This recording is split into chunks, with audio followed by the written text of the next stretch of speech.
What's up? Yeah, Belal, right. Congratulations on the win.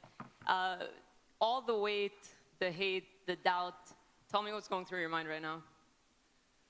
I told you so. I'm just, for me, like I said, the people that I have around me, my team, my coaches, we believed in us. I don't need the world to believe in me. I don't need anybody to believe in me. We don't need applause. We know how good we are. We know what we're capable of doing. And now we're the world champions. All of Palestine was watching. Obviously, it's a very difficult time right now. How much pressure did that put on you? It wasn't pressure. It was, for me, I just wanted, like, it just showed me how, like, really this fight wasn't important. It wasn't that big because they're fighting for their lives. They're dying every single day. I woke up today and you're seeing people dying. And it's telling you how small this sport is, how small this fight is. So when I sit there and I stress out about it, it's like, it's just a fight. It's 25 minutes. But I'm still going to go see my family after this. I'm still going to go eat what I want to eat after this. They're starving over there. They're dying over there. So for me, if I give them some sort of attention, if I give them a smile on their face for getting this win, if I can make them not think about what hell they're going through in those 25 minutes, in this 10 minutes, then I did something right. I did my job. If I get somebody to, bring more attention to them, want to learn more about what's happening over there, it's just about educating. And I'm just hoping that I could use this platform, use my voice, use this title to bring more attention there. And inshallah, one day, Palestine will be free. And when I spoke to you before, you had predicted domination, which a lot of people criticized. For the large part, this was pretty dominant, minus the round that he had your back. Were you surprised with his offensive grappling? No, like I said, I think I'm the best fighter in the world. I know I'm the best fighter in the world. I just had to prove it, and I had to show you guys. We had 3 years to sit there, and I had to sit there and dwell on that thing, that last fight of everybody saying, oh, he would have beat him. He would have won the last other rounds. He would have did this. He would have did that. We didn't even get started that fight. This fight, we got started. This is what we did. We just dominated the champion. We made it look easy. And we did it better than Kobe did, better than Usman did. And, they're national champ wrestlers. They're this, and this. We went to Bogan High School. Shout out to Lou Taylor. And a little bit maybe of a scare, maybe you would say otherwise, but when he reversed position and he cut you open, what was going through your mind in that?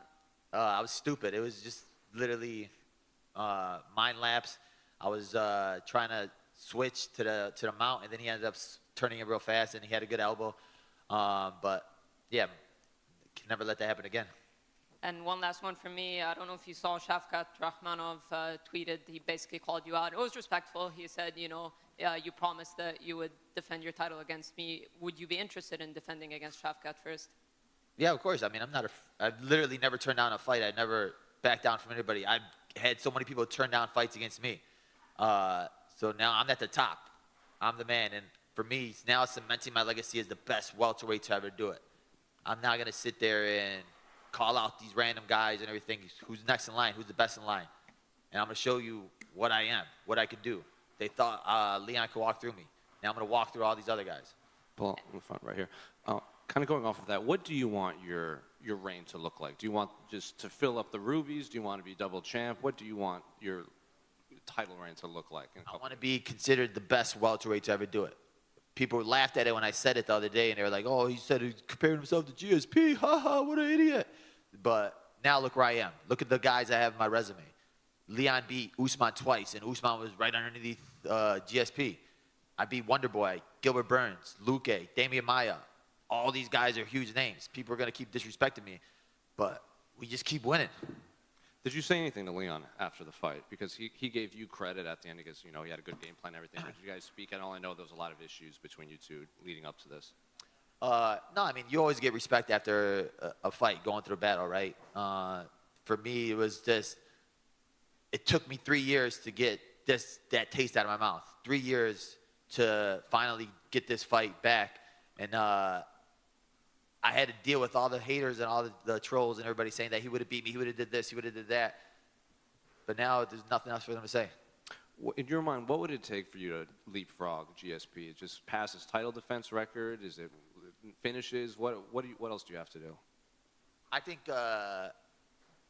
beating this next generation of guys, right? You have Shavkat, you have Ian Gary, you have the JDM.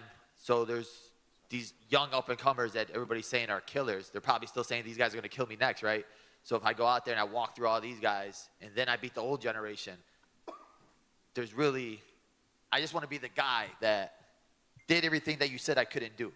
And then if we go up, if, what's his name, Driscus still has the title and he beats, what's his face, Adesanya, and, you know, he was trying to talk tough to me, I'll go smack him around, try to get 2 belts.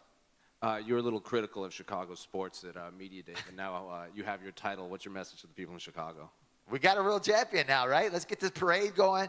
Just imagine on the Chicago Bulls. Let's get one of those big victory parades. What was it like, you know, giving the title to your coach, Lewis Taylor? You know, you said it would have been really important, but you wanted to give it to him right away. Honestly, it was amazing because we literally started this in high school together. Him, my coach, Mike Valle, like, we're a small gym. People don't know our names right now, right? People didn't believe in us. Oh, they don't have that. They don't have this. We don't even got showers at our gym. But now we got a real title at our gym, right? We got that at our gym. So just shout out to my team. They're my family, man. And, like, we don't have the 55 UFC fighters, but we have a small group of guys that are better than all these big gyms. And the last one for me on this fight specifically, obviously the jab played a major factor in this, you know, facing a southpaw. Was that the game plan coming in, or just kind of find out like right away that you could rely on this throughout the fight? Man, you heard my coach Horacio talking about I got that Canelo boxing, right? And they said, oh, you don't got boxing. Well, you saw that jab. It was smacking him the whole time. Belal, it took you down here. It took you 3 years to get that rematch with Leon. Would you be willing to do what he did and didn't do and give him a rematch straight away? Yeah, I'll give him a rematch in 3 years. Let him work his way back up. No, I think it was a dominant fight. There was really no need for a rematch, and I don't think he had that long reign of a champion where, you know, he's entitled to a rematch. For me, I came to his hometown in front of his people in enemy territory, so it was all like a layup for him, but I blocked it. And you touched on it there, coming to enemy territory. How nice was it to, well, absorb those boos, but then silence everybody? I just want to find that little kid with the red hair that gave me like the middle finger. I was like, bro, look at me now. Look at me now. He's a kid, man. Leave him alone. Bro, I was trying to give him a fist pound on the stage, and he's just like, you suck. And I didn't see that. Fair enough. Yeah, I was like, bro, what the heck? Thanks, Belal. Belal, you're now the first UFC champion from Palestine in history of UFC. How does that sound? It's surreal. It's amazing. Now, there's nobody that could ever take that away from Palestine. This flag's going to have a title next to their name. The colors are going to have a title next to their name, and those people will live in history forever with a real champion. And especially now in this time of need, we got a victory when they need it most. You've sort of teed up, or you've welcomed all challenges anyway. Obviously, Shavkat Rakhmonov is the fight that a lot of people, or the fighter that a lot of people think is next up in this division. How do you think a fight between you two plays out? I think we go into every fight differently, right? And we have a strategy for every fighter. And I think we're the best team at breaking down guys. My last 2 fights, Gilbert Burns and Sean Brady, I didn't shoot 1 takedown. This fight, I outstruck Leon, and I took him down whenever I wanted to. We're going to have the same thing for Shavkat. We're going to have the same thing for Usman. We're going to have the same thing for all these guys. I don't think there's anybody in the division where I look at it and I think, dang, that's a scary fight. Belal, that belt that you've got right there, just over here, that belt that you've got right there represents everything in your career and your life that you sacrificed to get to this moment tonight. How emotional was that moment, celebrating with your team, holding that gold belt? It was like a sense of relief, right? Because I'm sitting there this whole week and I'm like, if I lose this fight, they're going to be like, oh, he sucked. They should never give him the title fight. We knew you sucked. We knew you weren't good enough. But it just like cements me as being one of the best to ever do it. It cements my name up there. Nobody can ever take that away from me, my family, my team. We got a title now. I had the gold next to my name. And I'm just going to continue beating everybody they put in front of me. You said that hatred was fueling you throughout fight week and the build-up to this fight. Did hatred fuel you tonight? Did you feel that when you're in there, or were you feeling cool, calm, and collected in there? Honestly, this was like the calmest I ever felt. We were just in the back. We were joking around, fooling around, and it's like that's what I love about my team. We're a family, we're brothers. So we all understand that it's the best part about it is like we don't take it too serious.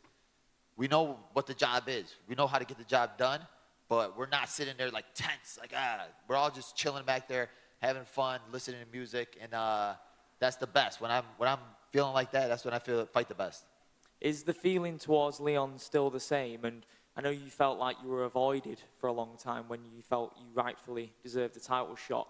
Is your outlook now as a champion to be a champion that gives all challengers a shot at the belt who are worthy in your eyes? Yeah, 100%. For me, it's like I had to beg Dana White in for the opportunity. He promised me I would get it, and he stuck to his word. He gave me this opportunity now, so for me now, it's showing the UFC, showing Dana White and all of them that I could be the best champion you have, the champion that fights all these guys. I want to be a champion like the reign of Volkanovski and Adesanya, where they looked at the next guy in line. All right, let me beat this guy. Let me beat this guy.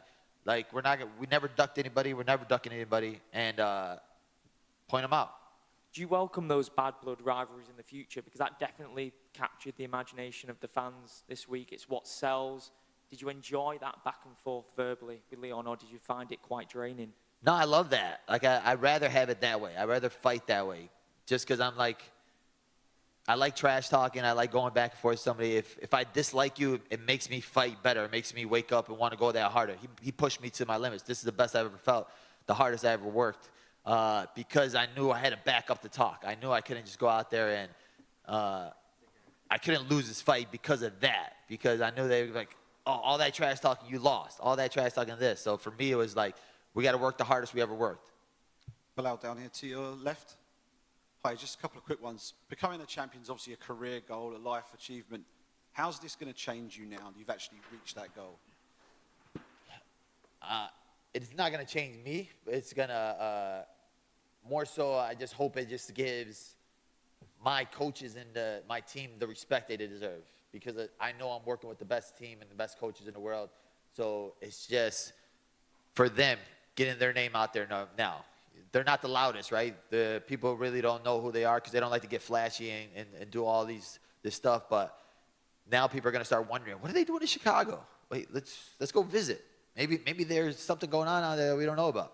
And we actually have a shared friend by the name of Cody Merrow. Oh. And I'm sure he'll be slightly concerned that you're going to big time him now and you know, remember the show isn't going to carry on. Can we know that's going to carry on? It's going to be Remember the Champ or something from now on? What's it going to be? Remember the Show will still be playing. We're going hard. We took off because of the camp was going on, but me, Jason Anna, Cody Merrow, we're going to the end. Hopefully we get more ratings now that we got a title on it. Top man. Belal, right here. Leon Edwards referred to you as a stepping stone towards his goals. He was looking past you a little bit. Did that just motivate you, hearing what he was saying on fight week? He was scoffing at you at the press conference. I stepped on him. So we're nobody's stepping stone. I told you how good I was. I told you that he was avoiding me for those 3 years for a reason. We went out there and you showed you why. There's nobody that's going to sit there and step over me. And how amazing was it to win the UFC title with your father in attendance? It was amazing. Like my sister and all of us he's been to one fight in my whole career. Before the UFC, everything like this is so for him to come all the way out here and watch it, it's amazing because now he can sit there and go to the gym and tell all of his friends, carry the belt over there, and show off a little bit. Well, congratulations, Belal. Thank you, brother. Appreciate you. Thank you, guys.